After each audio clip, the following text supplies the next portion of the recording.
Sa muling pagsalang ni OVP Assistant Chief of Staff Lemuel Ortoño sa impeachment trial kahapon, kabilang sa mga kinwestiyon ang ginastos na confidential funds para ipambili ng gamot ng informants. Itutuloy sa Martes ang impeachment trial dahil regular holiday ang National Heroes Day sa Lunes. Balita hatid ni Ian Cruz. Muling sumalang sa witness stand si OVP Assistant Chief of Staff ASEC Lemuel Ortoño para sa cross-examination ng depensa. Una nilang sinilip ang hindi pagsumite ng physical and financial plan kasabay ng request ng OVP na confidential funds. Your request for additional budget was actually approved by the Office of the President. That's correct, ma'am.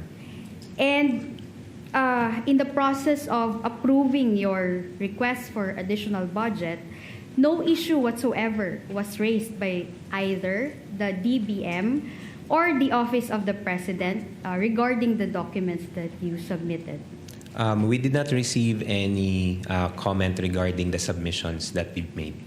Nasilip din ang paggamit sa confidential fund na nakasaad sa physical and financial plan. The confidential funds were not used to fund the good governance program in itself, but the implementation thereof. Yes, that's correct, ma'am. The confidential funds for the year 2023 were not used to fund the socio-economic program itself, but the safe implementation thereof.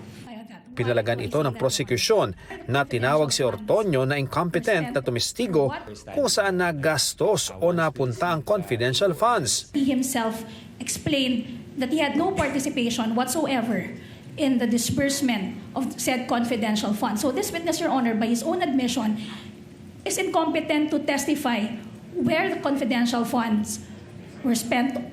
Muling nilinaw kung alam ba ni Ortoño kung saan ginastos ang mga pondo. Base sa testimonya mo, Ginoong Ortoño, wala kang alam sa paggastos, pag-liquidate, pag-disburse ng confidential fund. Tama? Yes, that's correct, Your Honor.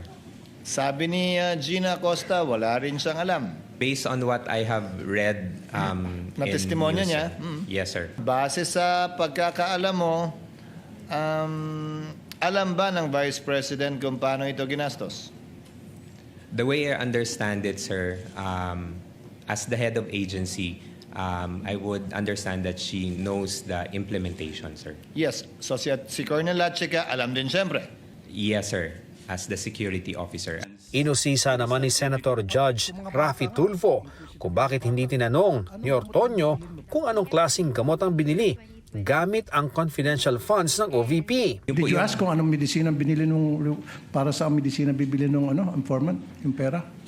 When the time na nag-consult po ako with the security officer, sir, I did not ask anymore on the specifics. You are a very highly educated person from prestigious schools. Come on, it doesn't make sense. It defies logic. Tatanungin mo dapat. At the time po, sir, when I consulted with the security officer, sir, I was not able to ask anymore on Why the not? details, sir. It's part of your job. In fact, pumirma ka doon sa pag-reply mo sa IOM. I asked, sir, So kung ano pumirma yung ka process. nakapikit. Yes, sir. No, sir, hindi naman po na nakapikit, sir, because nagtanong naman po ako sa security officer namin, sir, on how it was released or implemented on the ground. Could have asked La Chica and said, La Chica, bakit di tayo pumunta sa DOH, maghingi tayo ng gawat para makalibre, makatipid tayo sa confidential funds? That I cannot answer, sir. Sa pag-interject ni Senator Judge Kiko Pangilinan, kinwestiyon niya kung bakit gamot ang binili bilang reward sa mga informant. Mahirap paniwalaan na kayo ay gumastos ng 122 million para sa gamot na reward dahil nag-surveillance yung mga informant at nabigyan ng reward at hiningi nila gamot at hindi niyo binigyan ng gamot, binigyan niyo ng pera para sila nang bibili ng gamot. May napansin naman si Senator Judge Panfilo Lacson sa physical and financial plan ng OVP Confidential Fund noong 2022 at 2023 na nagkakahalaga ng 500 million pesos. Anya, tila iisa at copy-paste lang ang nakasulat na physical target. Percentage of activities implemented without untoward security-related incidents. Paulit-ulit po ito. Ano pong analysis nyo dyan? These are the activities that will be done, sir. I know. Hindi ba ito insulto sa common sense? Hindi man lang nyo binago ng konti. O, ako na mag-describe. I think it's stupid. Sana man lang binago-bago niya ng konti. Sinilip din ang mga di pangkaraniwang pangalan sa acknowledgement receipt na pinirmahan ng mga informant. Minsan ang natanong ng ilang senator judges, baka alias ang mga ito. Ang alias po, anong kahalagahan? I'm not sure of the circumstances surrounding their use of alias. Under the anti-alias law, sir, inaalaw naman po yung paggamit ng alias provided kailangan po nakabanggit din, nakadisclose kung ano yung real name. That should be a non-issue because even them, they never claimed that in any of their pleadings before this honorable court. Kilala niyo po ba kung sino si Maricel Bonifacio? To be candid, Your Honor, Oh. I'm not Sino po? familiar. Si Benigno I'm sorry, Aquino Your Honor. Jr., si Ninoy. Siya mismo may alias. Dahil nabanggit si Ninoy, nag-react si Senator Judge Bam Aquino, pamangkin ng pinaslang na dating senador. Tama po, si Ninoy Aquino po ang kanyang alias ay Marcial Bonifacio para makauwi po siya sa Pilipinas nung nasa Boston siya. Oho, pero wala naman ho siyang confidential funds. Bago magtapos ang cross-examination, hiniling naman ni Senator Judge Mig Zubiri na hingin sa COA ang status ng kanilang findings sa confidential funds. Can this court make representation with the COA, if possible, during the duration of this trial, so that we may be guided as judges?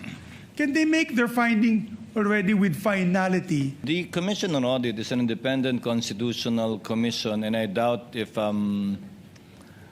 we would be well within our rights to compel them, similar to a mandamus, to act one way or the other. Sa cross-examination naman ng abogado ng bise, ipinunto ni Ortonio na hindi pa naman daw pinal ang notice of disallowance ng COA sa OVP at pwede pa itong iapela. Hindi rin daw umano ginamit ang confidential funds sa mga regular na programa ng OVP. Ian Cruz nagbabalita para sa GMA News. May kausap sa cellphone ang isang babaeng naglalakad sa Bacolod City. Sa likuran niya, may isang lalaking motorcycle rider na binagalan ang kanyang patakbo. Hanggang sa hinablot na ng rider ang cellphone ng babae. Sinubukan pang bawiin ng babae ang kanyang cellphone pero bigo siya. Tumanggi magbigay ng pahayag ang biktima. Ayon sa kanyang landlady, umu-order noon ng makakain ang kanyang tenant gamit ang cellphone. Iniimbestigahan na ng pulisya kung sino ang rider snatcher. Samantala, wala ng buhay nang matagpuan ng isang batang lalaki matapos tangayin ng alon sa dagat sa Cavite City. Balitang hatid ni Bam Alegre. Emosyonal na ang kaanak ng batang lalaki na hinahanap sa tabing dagat sa bahaging ito ng Barangay 8, Cavite City kagabi. Pasado alas 5 kahapon nang iulat sa barangay na nawawala ang 8 taong gulang na bata matapos daw lumangoy kasama ang 2 kaanak na menor de edad din. Ayon po sa kasama, dalawa pong bata na minor de edad, 12 at 13, at yung biktima po ay 8 years old. So sila po ay naligo at hawak-hawak po ng 12 years old yung bata at ito po ay napalalim at nahulog niya yung bata kasi nalunod din po sila yung dalawa. Hanggang sa po pagkita nila, nakaahon sila, nawala na po yung bata. Tinangay na po ng alon po. Mula kahapon hanggang bago maghating gabi, nagpatuloy ang search and rescue operations ng Philippine Coast Guard. Nagbaybay ng 5 oras po. So talagang pagod na rin po, nagkasukat-sukat na rin po yung mga paa ng ating Coast Guard. So hindi po talaga nila mahanap. So ngayon po, yun, nagkaplano po sila kung paano ang gagawing operation ulit mamayang umaga po para hanapin po ulit yung bata. Sa bahaging ito ng seawall ng Barangay 8 sa Cavite City huling nakita ang batang biktima. Kaya dito nakatutok ang paghahanap ng Philippine Coast Guard. Pansamantala muna nilang itinigil ang operasyon sa magdamag at magpapatuloy sila sa umaga. Kanina, nakita ng mga taga-barangay ang katawan ng bata. Inanod ang bangkay malapit sa mga bangka pasado alas 4 na madaling araw kanina. Ang lokal na pamahalaan at pamilya na ang magdidesisyon kung saan siya ibuburon. Bam Alegre, nagbabalita para sa GMA News.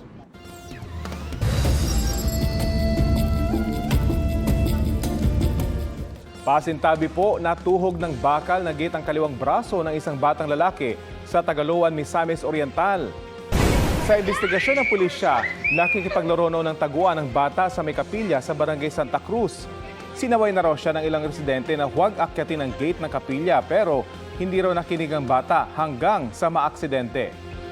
Ligtas na ang bata na nagpapagaling pa sa ospital sa Cagayan de Oro City. Wala pang pahayag ang kanyang mga magulang. Isinailalim sa state of calamity ang Mamburao, Occidental Mindoro dahil po sa pinsalang iniwan ng habagat. Umabot na sa mahigit 100 milyong piso ang naitalang pinsala sa halos 3 linggong pag-uulan at pagbaha roon. Patuloy ang isinasagawang assessment ng lokal na pamahalaan upang matukoy ang kabuuang epekto ng masamang panahon sa mga residente, agrikultura at infrastructure. Sa Binyan, Laguna naman, halos 2 linggong nalubog sa baha ang Barangay de la Paz dahil sa masamang panahon. 4 na water pumps ang binuksan sa lugar para mabigyan ng ginhawa ang mga residente. Ayon sa Binyan LGU, pansamantalang solusyon ito habang hinihintay na maitayo ang permanenteng pumping station doon.